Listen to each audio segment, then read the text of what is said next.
Satélites são uma fabricação fictícia do autor Arthur Clarke. O mundo inteiro é interligado por cabos e torres de transmissão. O Brasil gastou 2 bilhões de reais recentemente para lançar um satélite ao espaço. Não é só dinheiro das empresas estatais que vai parar no bolso de bandidos. Dinheiro de tecnologia que não existe também. Meteorologia é feita através de radares Doppler. Não tem nada de vamos ver as imagens dos satélites para a previsão do tempo de hoje. GPS é Ground Positioning System, sistema de posicionamento terrestre, e não Global Positioning System, sistema de posicionamento global. GPS usa as mesmas torres que as redes de celular. 1. Satélites usam alumínio como material principal. 2. O ponto de fusão do alumínio é de 660,3 graus Celsius. 3. Satélites estão localizados na termosfera. 4. A temperatura da termosfera seria entre 500 graus Celsius e 2.000 graus Celsius. A NASA e demais agências de ficção científica usam alumínio mágico, que suporta temperaturas variáveis de até 2.000 graus Celsius durante anos. O Hubble foi lançado supostamente na década de 90. Ou realmente não tem nada lá em cima?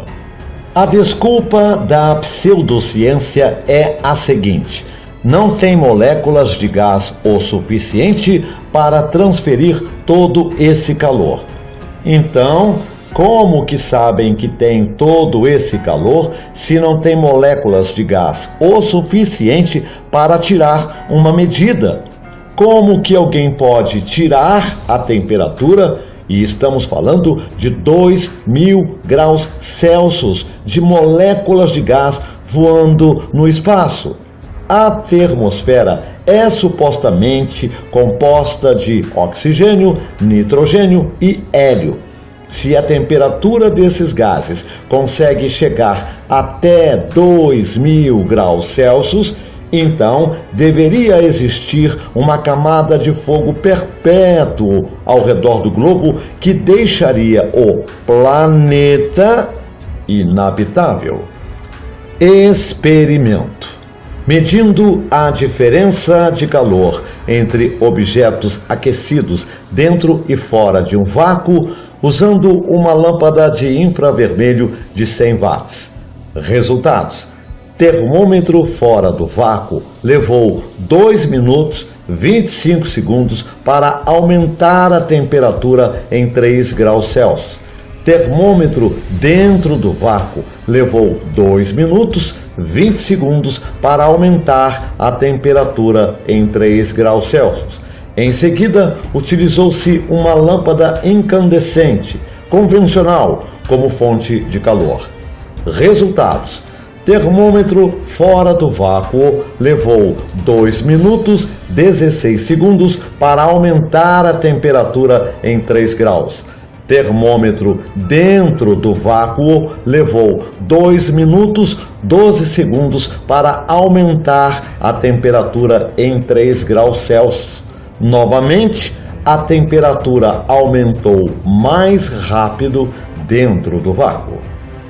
Se o Sol pode aquecer o mínimo de gás na termosfera em até 2.000 graus Celsius, o que está impedindo o Sol de aquecer e, eventualmente, derreter um satélite ou até mesmo a ISS?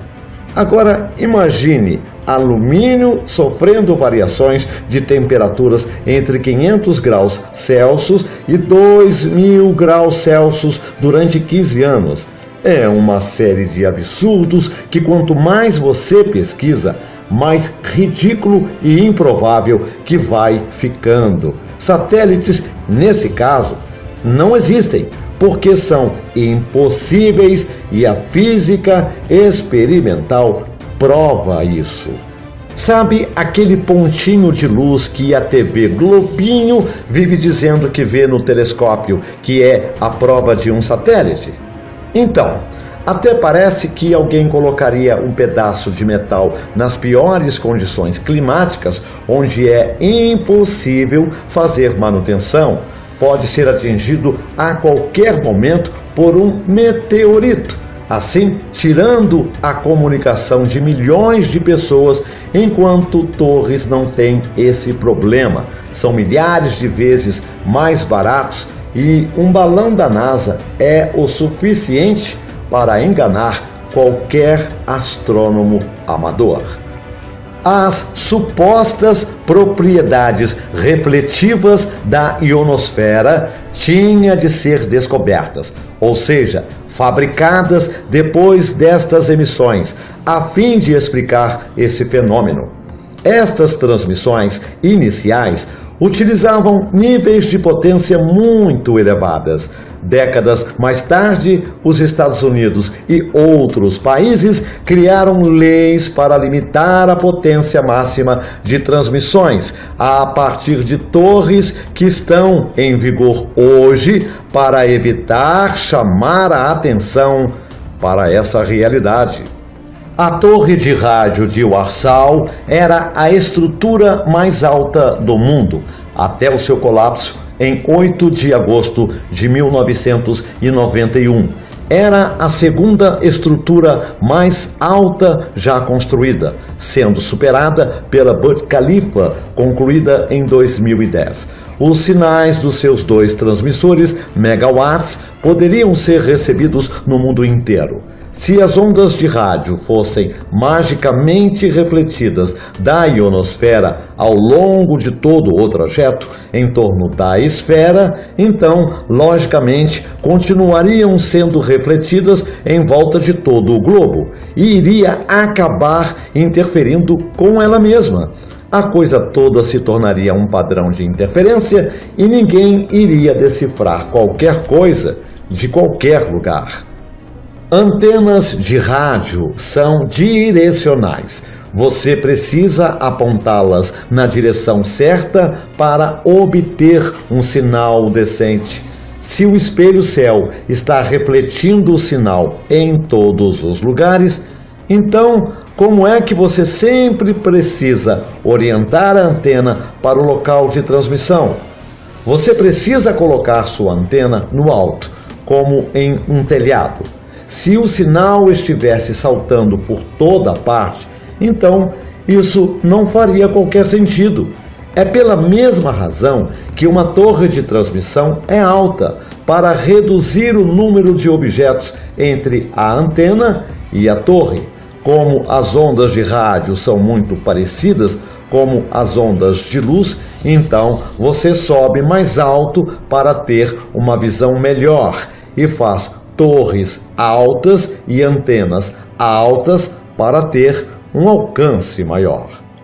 Como é que os satélites e objetos distantes são capazes de chegar até nós com transmissões de rádio até telescópios e antenas parabólicas, se a ionosfera é um espelho para as ondas de rádio? É um espelho de sentido único? Incrível! Por que os responsáveis pela transmissão de Virgínia sequer pensaram por um segundo em tentar alcançar Paris ou Havaí sem saber por completo das propriedades mágicas da ionosfera? Ninguém tinha descoberto estes fenômenos da ionosfera naquele tempo, em 1915? Foi sorte? Alguém tinha um receptor sem fio em Paris e recebeu o sinal por engano e entrou em contato de alguma forma? Eles sabiam perfeitamente bem que a Terra é plana, ou não teriam se incomodado em primeiro lugar.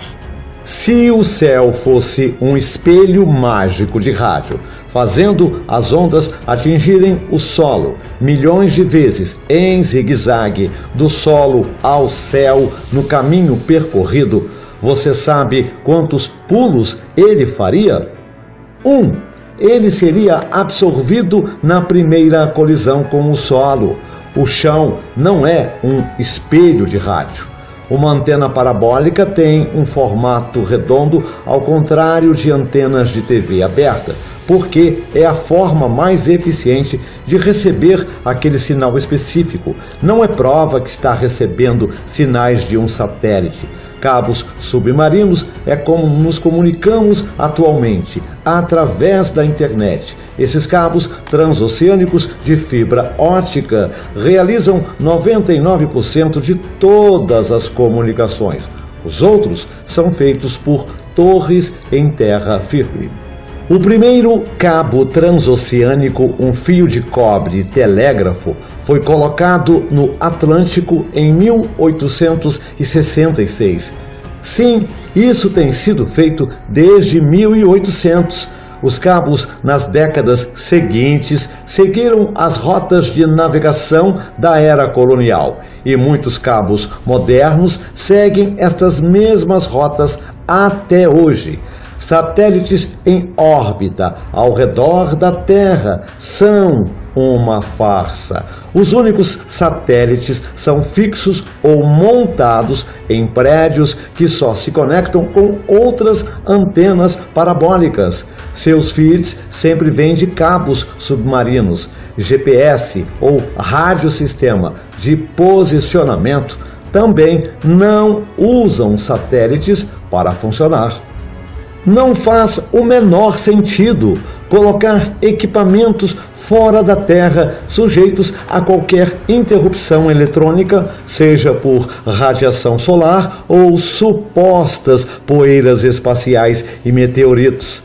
Se conseguiram atravessar a Terra com torres 100 anos atrás, a tecnologia só tem crescido exponencialmente. Enviar satélites para o espaço é mais um golpe para ganhar dinheiro fácil, fazendo de conta que é caro montar e lançar esses brinquedos para fora da Terra, onde ninguém estará presente para realizar qualquer manutenção eventual. Os satélites que o sistema exibe em truques de toda a espécie não existem. O que você enxerga no telescópio é um drone. Satélites que supostamente acompanham a Terra numa velocidade incrível de 20 mil quilômetros por hora e dizem que podem ser observados por um telescópio.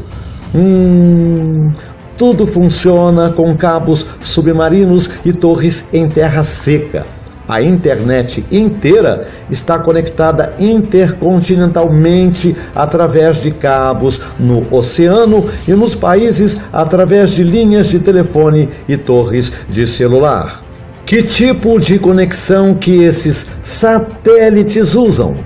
Ou quando não tem sinal de celular no oceano, será que satélites têm medo de água? Não existem mais de 4.000 circulando o globo todos os dias? Se eles estão se movendo, por que não precisa regular a antena de TV para seguir a direção do satélite? A Lua Vermelha é uma das maiores provas que ela não reflete a luz do Sol. Como que ela seria iluminada com uma cor diferente na sombra dela, até se o Sol nunca mudou a cor do brilho? Sabe quando se vê uma foto da NASA mostrando os mais de 4.000 satélites orbitando a Terra? Nunca. Satélites só existem na imaginação de quem pensa que TV a cabo ou GPS, por exemplo, dependem deles. Se é isso sua dúvida, aprenda como torres e sistemas de transmissão funcionam antes de assumir que seriam impossíveis.